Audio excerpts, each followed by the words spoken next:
এবার side determination করে right নাকি লেফট। এই পাশে যে আমাদের অলিপ্টনের প্রসেস, করোনার প্রসেস বা ট্রক্লিয়ার নচ না, এটা হচ্ছে আমাদের উপরের দিকে থাকবে, কারণ হেডটা কি বলেছি নিচের দিকে থাকবে। এটা উপরের দিকে থাকবে এবং হচ্ছে আপওয়ার্ড থাকবে এবং হচ্ছে ফরওয়ার্ড, মানে উপরের দিকে থাকবে এবং সামনের দিকে থাকবে। দেখো এগুলো কি আমাদের সামনের দিকে এবং কি আমাদের উপরের দিকে।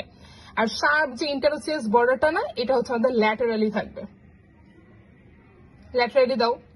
আর নিচের দিকে যে আমাদের স্টাইলয়েড প্রসেস না, এই স্টাইলয়েড প্রসেসটা হচ্ছে আমাদের পোস্টেরোমিডিয়ালি থাকবে। পোস্টেরোমিডিয়ালি মানে কি, এটা কিন্তু একবারে আমি একটু সোজা করে দিচ্ছি, দেখো একবারে সোজা করে দিলে একদম পোস্টেরিয়র দিকে চলে আসবে, বাট এটা কিন্তু হয় না। পোস্টেরোমিডিয়ালি মানে পেছনের দিকে থাকবে বাট একটু মিডিয়াল সাইডে ঘুরিয়ে দিব, তাহলে কি হবে আমাদের পোস্টেরোমিডিয়ালি। তাহলে কি বললাম, আমাদের উপরের দিকে যে আমাদের যে প্রসেস গুলো আছে এবং নচ গুলো, এটা কি আমাদের আপওয়ার্ড থাকবে এবং কি ফরওয়ার্ড থাকবে সামনের দিকে।